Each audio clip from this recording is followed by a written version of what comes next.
Hello and welcome back to the NFL DFS slate breakdown for Thursday night football. We have the Ravens at the Dolphins. It should be an interesting game, and we're going to dive right into it. But before we do, I'm your host, Tyler Weeman, and come join us at LINESTAR. $39.99 per month gets you access to all we do, the props, the DFS. You get it all for one low price. We also do have a free trial option if you've never tried us out before. So go to the Android or iOS app, download us there, try us out there, or you can come to the website and get the free trial there. Now, let's dive into the fun on this nice little slate we got here. 51.5 total, with the Ravens being 7.5 favorites. They are road favorites by over a touchdown. Pretty wild that a 2-5 team is in that position, but they are obviously the better team than the Dolphins here, with Lamar Jackson being back. They also are pretty much in playoff mode because they need to rattle off some wins here to put themselves in a position to make that late season, postseason push. And Lamar Jackson back is definitely going to help that. Outside of that, there's no other major injury news. Obviously, Tyreek Hill is gone, and then Darren Waller is once again out. Now, let's dive in to the actual slate, and we'll go position by position as we always do.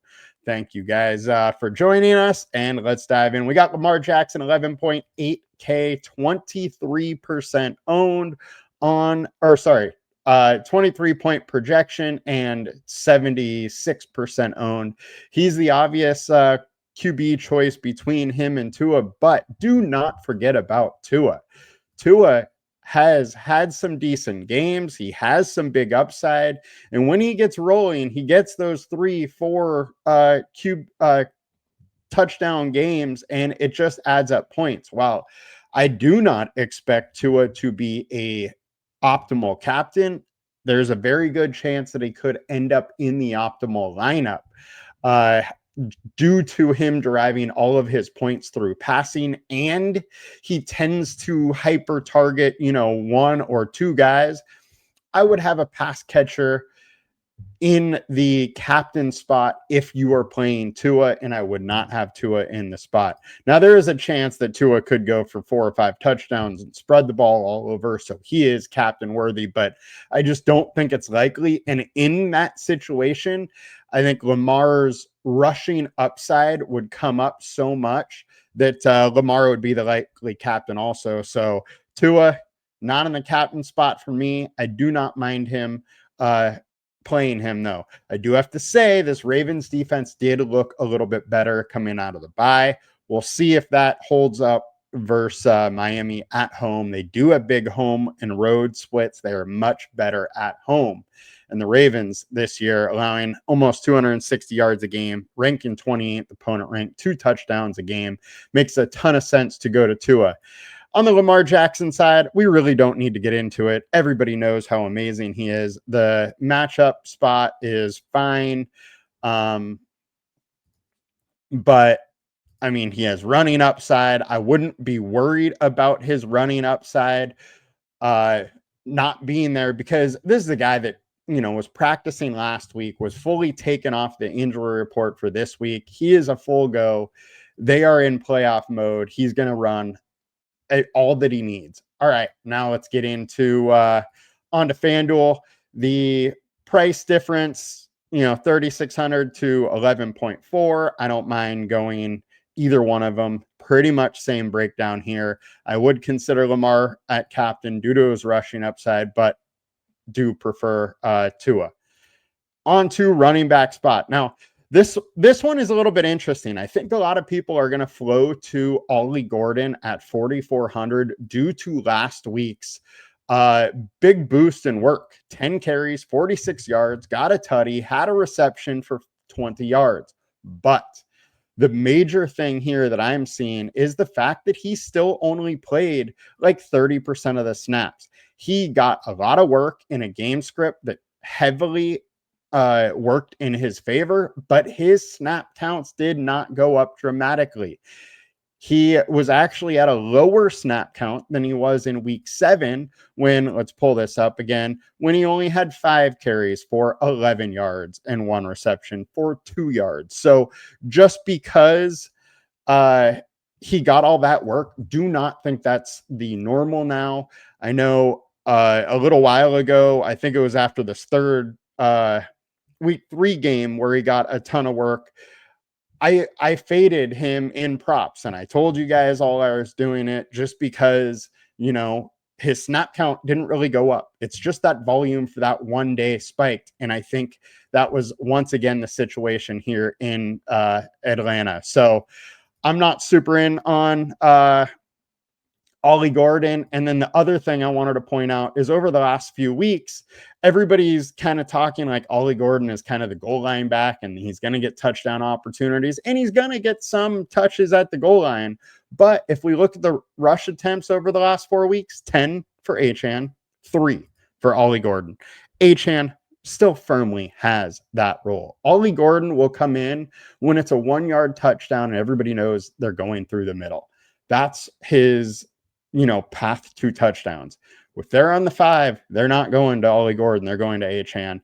And so that's my only take as far as on the Ollie Gordon thing. Do not let that ownership get juiced. Achane, an obvious play. Derrick Henry, I think, is in a boom spot. If you guys watch the prop picks video, I took him over on his yards. I think it was 89.5 or 90.5 or something like that. But I also mentioned that when he goes over, he generally goes way over. He has these 170, 180, 140 type games. And that's the beauty of Derrick Henry, King Henry, if you will. He also has that 2 touchdown upside. So I do not mind whatsoever plugging Derrick Henry into the captain spot. I think he's in a great spot versus a weak Miami defense who has let everybody go off but Bijan Robinson. They're allowing 117.6 yards per game to the running back with 0.8 touchdowns. And then over the last 4, 125.3 and 1.3 touchdowns. That's with them stopping the Falcons last week. So they've been awful against the run, and I would be fully on board for King Henry and especially King Henry captain spot. Achane's in a decent spot. I mean, the weekly floor is giant, and he obviously can have these big time ceilings where he goes for 2 touchdowns and 150 yards. So wheels up for Achane. Ollie Gordon obviously can get that 1-yard touchdown, but I don't really love going to him. Probably will have a little bit, not a whole lot. Now, let's get over to the running back spot on FanDuel. Just make sure we're not missing anything big that we need to talk about. And pretty much the same rundown here as salaries are somewhat similar on both sites. Jalen Wright has played the last 2 games, 16% of snaps in both games. I wouldn't expect him to really have a big workload spike unless somehow it's, a huge blowout and they're giving other guys some playing time. Into the wide receiver spot. Highest owned right now is Malik Washington, 4,800. I cannot get on board with super high owned Malik Washington. For the reason being is he's really not getting much work. 5 targets for 4 for 36. 8 targets, 5 for 30. 4 for 22. 4 for 0. 2 for 13. He is getting targets that are so close to the line of scrimmage. He has to make a big time play to really make it happen. And if he is going super high owned, I would rather fade that. There is a higher chance of him getting like 5 to 6 points than getting 15. So if everybody's there, I don't mind fading him a little bit. I think there's plenty of ways to get different at wide receiver and pay down at other spots. Jalen Waddle at 10.4K is an obvious play. He's by far and away the number 1 on this Miami Dolphins team. The Ravens secondary is giving it up. They're going to go to Waddle a ton. So he's absolutely a captain option and a flex option. Zay Flowers on the other side, 9.4K, also in consideration. The one thing I would say is if you're going, a Lamar captain or just Lamar is in your lineup, don't feel like you have to put Zay Flowers in. Zay Flowers' big games don't always correlate with like the giant Lamar Jackson games. Those big time Lamar Jackson games, he's usually spreading the ball around. So if you're going Lamar captain, think about going, say, Bateman Andrews, Bateman likely, uh, Wallace or Hopkins and Andrews are likely, change it up with who you're using. Don't feel like you absolutely necessarily have to go to Zay Flowers. Now, Zay is in a great spot. The Dolphins secondary is super weak. I know it looks like it is super strong based on just the opponent rankings, but everybody's just been able to run on him. Nobody's really had to pass. Lamar is going to pass for sure a ton in the first half of the game. And because it's a must win, they're not going to let their foot off on the gas for a little while. So I like Zay. I like the Ravens passing game a decent amount. Nick Westbrook-Akine, he's been playing 70-ish% of the snaps, really not getting much, but we do have a decent spot for him. He does have a decent average depth of target, though. So I don't mind, say, going to Westbrook-Akine at low ownership versus going to Malik Washington at high ownership. So I think that's a leverage play that I would not mind doing. Also, Bateman, Hopkins, firmly in play. Like I said, Lamar really does spread out the ball a little bit. Zay Flowers is by far the wide receiver one, but other guys can get involved, especially when it goes deep down the field. Those shots are going to Bateman, Hopkins, Wallace. And with that, I don't mind taking shots on these guys as there is touchdown equity in all of them. Cedric Wilson made his first start last week, only got one reception for 2 yards, but he did play 32% of the snap. He totally took out Eskridge. So at 800 I would absolutely consider him for a little bit. I would expect his snap count to go up rather than down. So week one, if he played 32, maybe he gets up to 40%. And, there's absolutely pass we can consider there, and nobody's going to go there. On to wide receiver on FanDuel. We got Zay, Waddle, Malik. Malik for me at 7,400 is much too expensive.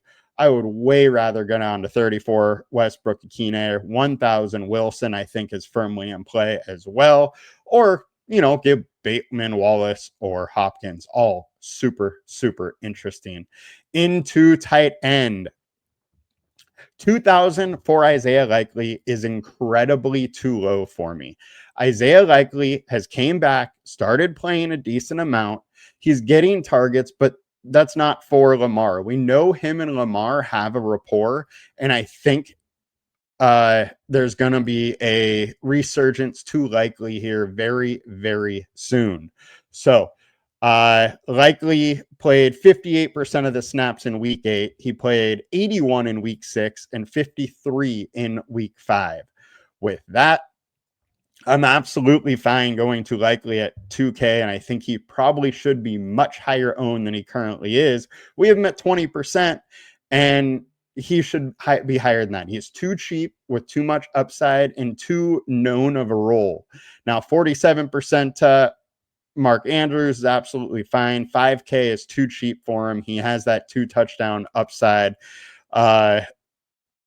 Where really there's very few other guys that have that upside. He's going to get 4 to 6 or 4 to 7, 8 targets, and they're not going to be, big yak plays, but around the goal line, they're absolutely will be using him, and I don't hate that play. Also, Dolphins haven't been great versus the tight end as they're ranked 22nd in 63.6 yards per game, 0.4 touchdowns, and we know Mark Andrews is a beast. On the Dolphins side of the ball, it does get a little bit murky. Tanner Conner is the guy that's going to be on the field a lot, but he's not much of a pass-catching tight end. So I don't love going there. If you want to a little bit, that's fine. I am, however, slightly interested in $600 Greg Dulcich. So this is a guy that has been, talked about fairly highly in for years. I mean, he was with the Broncos. Everybody loved him as a prospect, showed flashes, but just got hurt and couldn't stay on the field, and things just didn't work for him. He's getting a second chance here. He played, I think, 28% of the snaps last week.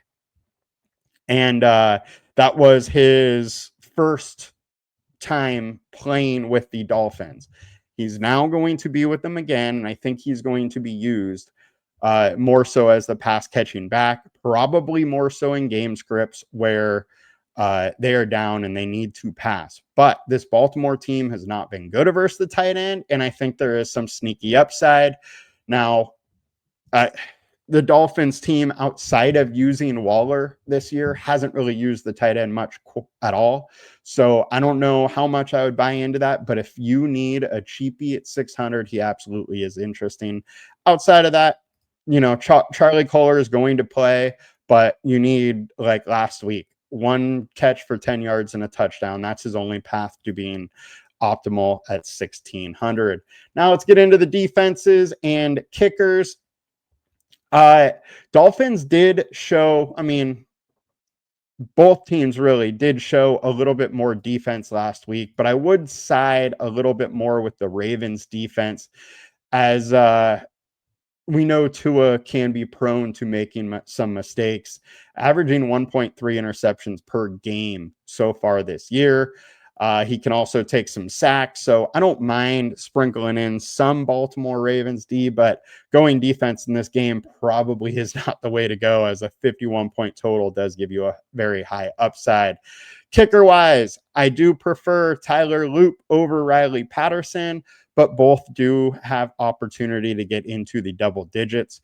Patterson, 4 times this year has got you double digits, where Loop really has only done that in the first 2 games, but that correlates with he did also last week with 13, but that correlates with good old Lamar Jackson. So Loop, I do prefer, but both can be considered. Now, that's going to wrap it up for us today. Running through the entire slate and pretty much all the players. I hope you guys have the best of luck this week, and please come join us at LineStar. $39.99 per month gets you access to all we do, the props, the DFS. You get it all, one low price. Bye.